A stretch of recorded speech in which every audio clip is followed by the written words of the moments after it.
Welcome to Politics Done Right. My name is Egberto Willis. Today we are honored to have the Attorney General of Minnesota, El Señor Keith Ellison. It used to be Representative Congressman Keith Ellison, and I spoke to you a few years ago, actually once at the Detroit airport. But how are you doing today? Oh, I'm doing great. I'm doing really well. Thank you. Muy bien. Muy bien. Está bien. But let me tell you something, Attorney General. Yeah. Or Keith. Or Keith. Yeah. Let me tell you, I can't tell you how impressed I was the way you handle that case that brought the nation to its knees. Yeah, man.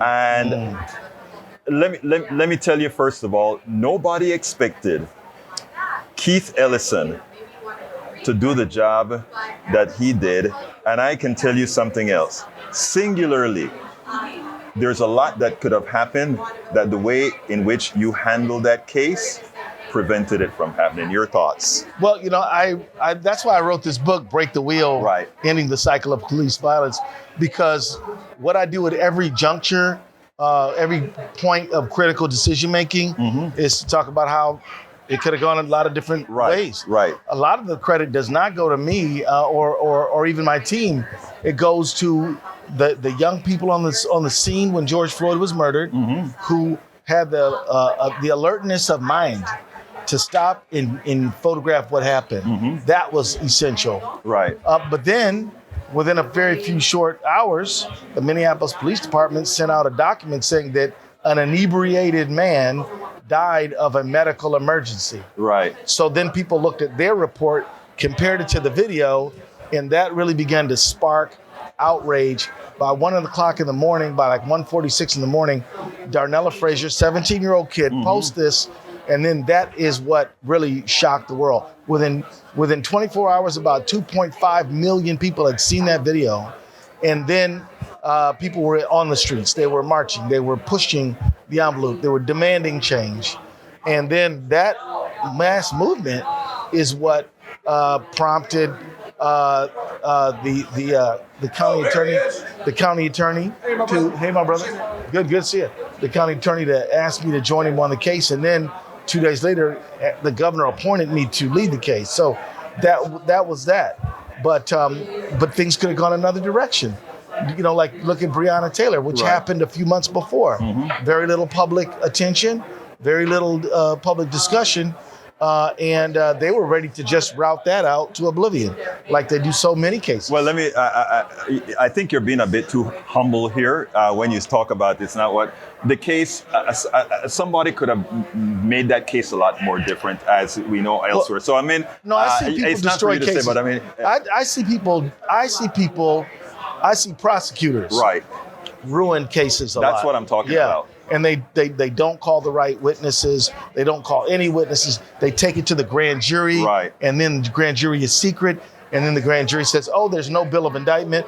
What the prosecutor doesn't tell you is they never put the facts or the law in front of the grand jury, which is exactly what happened in Breonna Taylor's case. And the guy who did it, Daniel Cameron, is the current Attorney General in Kentucky, and he's running for governor. And the grand jurors publicly accused him of lying on them, right? So I guess my point is, you're absolutely right.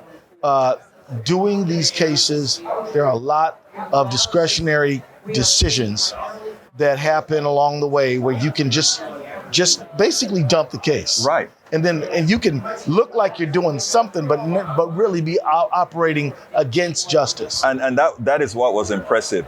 You stayed behind the scene when you needed to stay behind the scene, and you showed a face when you needed to show a face. And I think that requires a lot. But anyway, going on to another subject, recently you went ahead and helped out a whole bunch of folks who were into these homes. Tell us a little bit about that story. Well, housing is a major focus of what we do. As you know, as Attorney General, consumer protection is a big deal.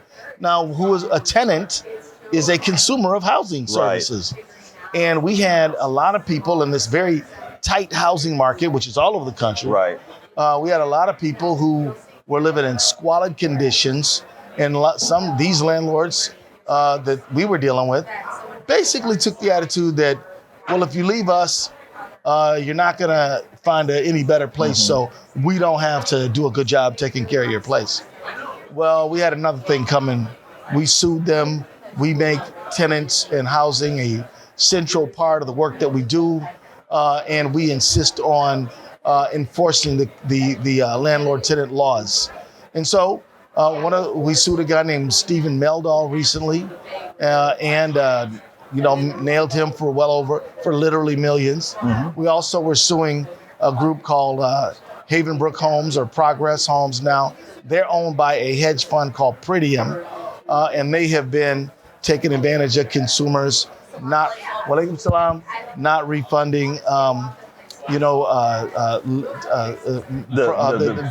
deposits, right. Not keeping up with the lead, the laws regarding lead mm-hmm. safety, right. And doing a number of other things that we allege violate consumers' rights. So we're holding them accountable. We're going to keep doing it. But here's my message. I know there's folks out here who own property, they rent it out, and they do a good job. God bless them. The ones that don't, we're going to be holding them accountable.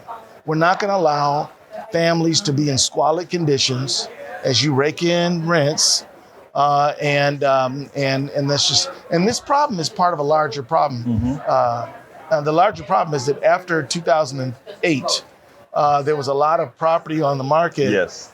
Because of the foreclosure crisis. It was bought up by the investors, hedge funds, private equity, and they then get into the residential lending business. Right. And then they buy up so much property that they're in a position to literally drive up rents in the whole region. And this is, I think, is an antitrust problem, but it's also a consumer protection problem. Right. Because once they get that property, we've often seen it being not handled and taken care of properly. To the listeners here, and especially our folks here in Texas, this is what a working attorney general is supposed to be doing. The reason I started the questions the way I did is because we have attorney generals in state after state after state that it's an attorney general by name only. We don't quite know what they do except for corporations, what they do for the people at large. So you're in Texas? I'm in Texas. Yes. So your attorney general is under. It's under indictment. And also he was impeachment. Impeached. Yeah. And so this guy is. Ken Pax is not there for the people. Keith, most of the times, our attorney generals are not. The reason I brought those two subjects up, one was criminal, one was civil. Right. The reason I brought those up is to show what how attorney generals actually perform. That's right. One that's doing the work for the state. So good questions. And doing the work for the state, but doing it for the people of the state. Exactly. And so I'm agreeing with you here. We also represent the institutions of the state government. Exactly. We represent, the Department of Veterans Affairs, the Department of Pollution Control, and they're supposed to be working on behalf of the people Absolutely. Too. But we represent the institutions of the state, the people of the state, for criminal justice and public safety. And we also do other things, like I'm on the board of the pension board for the state.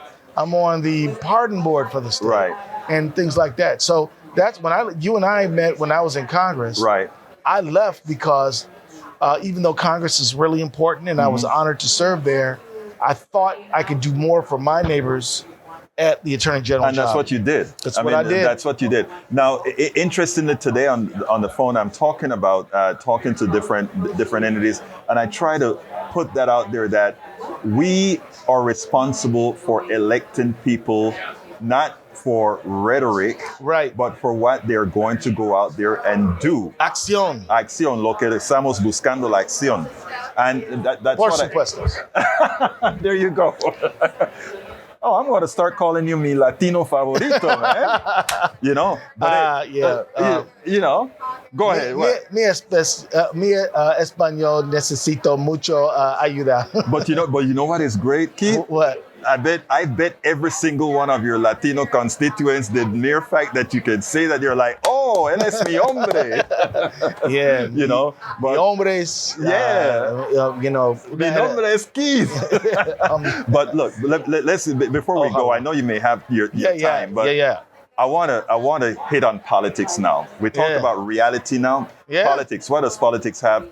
First of all, before we go into what politics have in store for you, right? Tell me the state of our politics right now.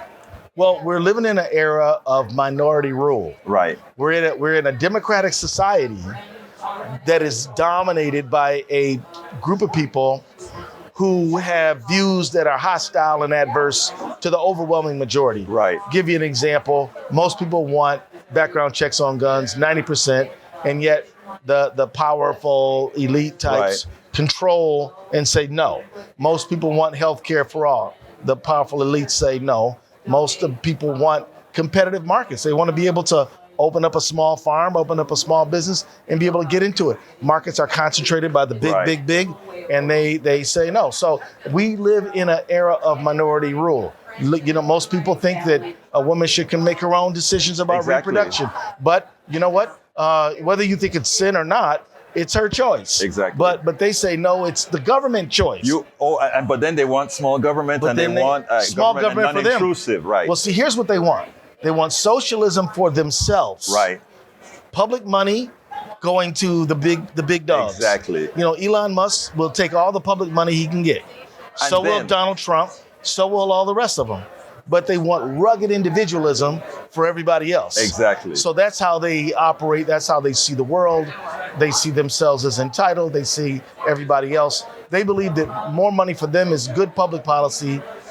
Prosperity for everybody else is bad public policy. And Brother Keith, the important thing then is, how are we, you know, this is where I'm talking about your politics now. I'm listening, brother. Yeah. How are we going to ensure we change the politics to make sure that folks with your mindset and other folks ready to run actually get the backing that they need to go out there and do it? Well, I mean, you've been successful. Let's put a stop there. You've been able to do it. I mean, the fact that you are Attorney General of Minnesota says a lot. Yeah, 5.7 million Minnesotans. I don't know how people can discount that.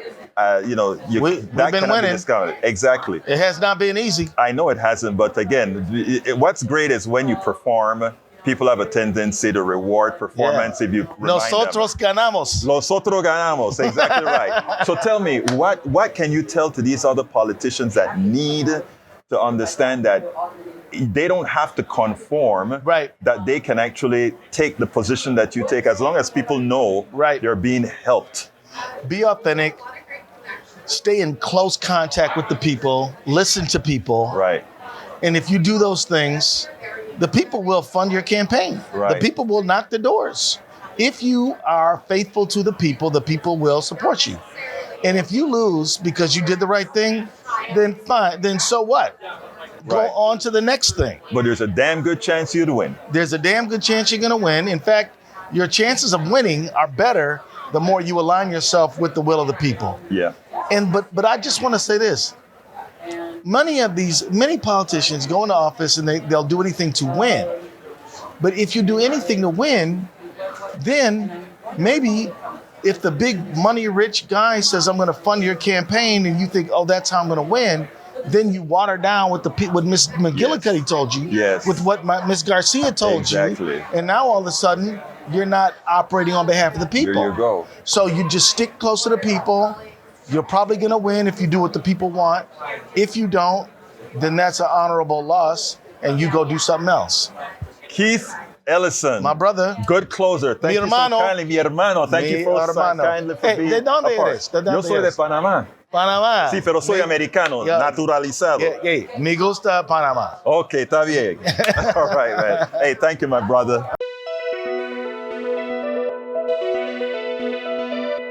We spend a lot of time deconstructing the news, trying to parse it into a form that everybody can understand. We try to find those little nitpicks where it flies above the fray, etc.